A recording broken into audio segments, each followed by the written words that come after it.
жүрген адамдарды бағаламаймыз ғой. Өліп қалғаннан кейін айғайлаймыз, ой, деп. Міне, мынау отырған шаңарақ Алаш ғылыми орталығы деп айтылады.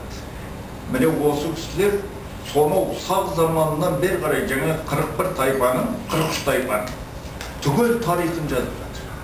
Міне сондықтан жаңа Мәкеңнен кейін Қайролла өзің Қайролла және мына Алашыны қоғамдық бірлестіктер ұйымының белді төбе биі.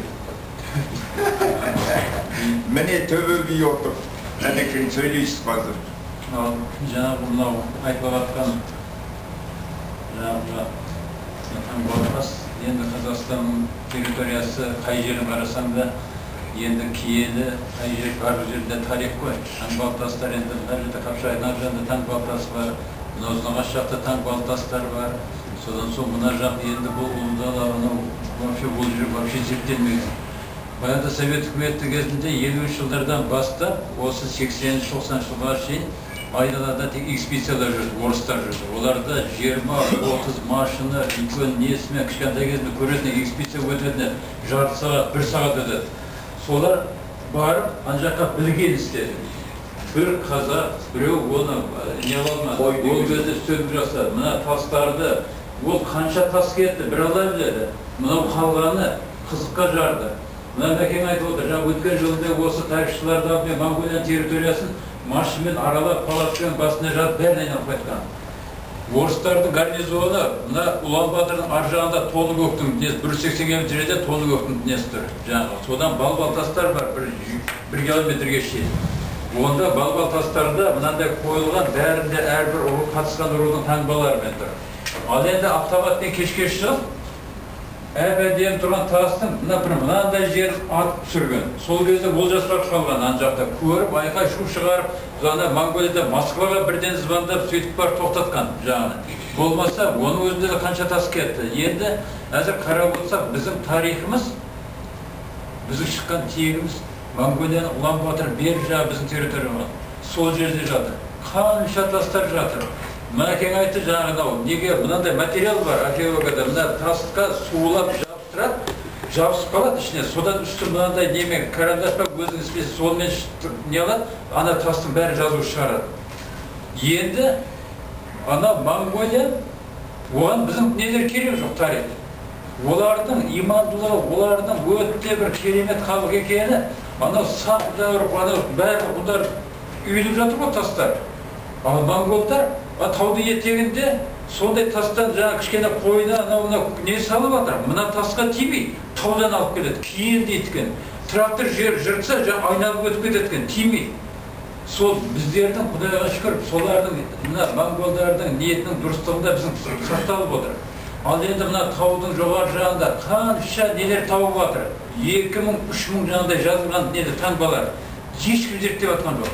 Монғолдарға керек жоқ, олар енді түркілердікі дейді. Ал бізге керек жоқ, ал енді түркі халқының есі атап кетіміз, әлі тарихқа көңіл бөлмей отыр. Тарихта не екенін әлі түсінбей отыр олар. Тарихсыз болашақ болмайтын әлі түсінбей отыр. Мына жерде тастарды қарап отыр, мына таңбалардың бәрі ескі таңбалар. Себебі мына қазақтың ұру тайпасында әзіргі таңбаларға біреуіне ұқсамайды. Себебі әзіргі ұру тайпалардың барлығы мына қазақ қанды, қазақ мемлекеті сол кезде бұлар қайтадан қалыптастырып, бәрін жаңағыдай бөліп не алған. Содан сонда келген мүмкін ар жағында. Енді білмеймін оның қандай екенін. Енді әзіргі кезде мына әр дәуірдің несі бар. Шағатай тілінде жазылған болса, ол бер жақ болады. Енді араб немене жаңағы мына арабтардың келіп, қазақ тілінде жазылған болса, ол енді Мәкең айтып отқан дұрыс, әртүрлі дәуір бар еді. Ал оны мына жерде жазып қойды, 1101 жылда мына деп оған дұрыс келмейді деп отыр. Енді мынау ұру тайпаны зерттеп отырмыз ғой. Енді мынау біздің тарихымыздың егер дұрыс түсінсек, негізі ұру тайпадан тұрады. Біздің қазақ қандығымыз да, біздің мемлекет болғанымыз да, енді айтады, ұру тайпаны әзір не керек? Әзірге мына санасыз, мына жоғарыда чиновниктер, жаңа Мәкеңнің айтқан, және айтамын, мына бәрі қырып, баяғы өзі сол мына неден рабочылардан шыққан ана не бар ғой, тексіздер тұрып отыр ғой. Солар бір-бірін мынау әділетсіз мынау қоғам болғаннан соң неге ұртайпа бөлініп жатыр? Себебі ана жерге біреуді қояды, ол маман емес, я не емес, жаңағыдай үлкен лидер емес, содан соң мына қасында маманда жоқ қылады да өзінің руынан қояды, және бір-бірін қорғап мынада мафияға айналып отыр. Енді соған байланысты біздер ұруды зерттеуге болмайды, зерттеуіміз керек. Себебі бұны алдыжанда ұртайпадан біздер мемлекеттік деңгейге жеттік. Егер мысалы әзір кезде жаһандану келді, біздерге мысалы ұртайпаның не керегі бар, ана-мына десе, онда кешегі өткен хандық дәуірінде керегі жоқ, онда аржандар дәуірлер керегі жоқ, ештеңе керек, археологияда ештеңе керегі жоқ. Сөйлемейсіз бе? Себеп бізде тарихта, мына ғылымда қорқатын зат болмау керек, ұялатын зат болмау керек, барлығы зерттелу керек. Соны зерттеп барып, аржанда осы мемлекетімізге осы не келеді. Енді ұртайпа мәңгілік жалында жазғанмын.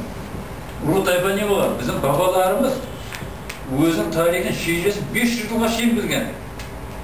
Ал енді әзір жеті атасын білген адам 150-200 жылға шейін біледі. Ал бұл не деген сөз? Ұйымшылдыққа, ағайыншылдыққа, бұл соған тәрбиелеген. Ал енді әзір кезде ақсақалдар не болады? Осылардан бір зиялы қауымыз әзір елді басқарып отқан. Ұруға бөліп біздің болашағымызға қиянат жасап отыр. Мысалы айтып отыр ғой, жер сатылды, және біреу ананы алып тастау мүмкін. Енді әрине жер сатып әнегені көмген ана көрден енді біреуді алып былайынша жерде етіп отыр ғой. Түсініңіз бе? Себебі ана жерділер сатып алса, және біреулер оны ана тасыда көміп тастап бақтырып жіберу мүмкін, бұлай қылды. Бүкіл проблема болмады. Оның үшін бұның бәрін зерттеу керек.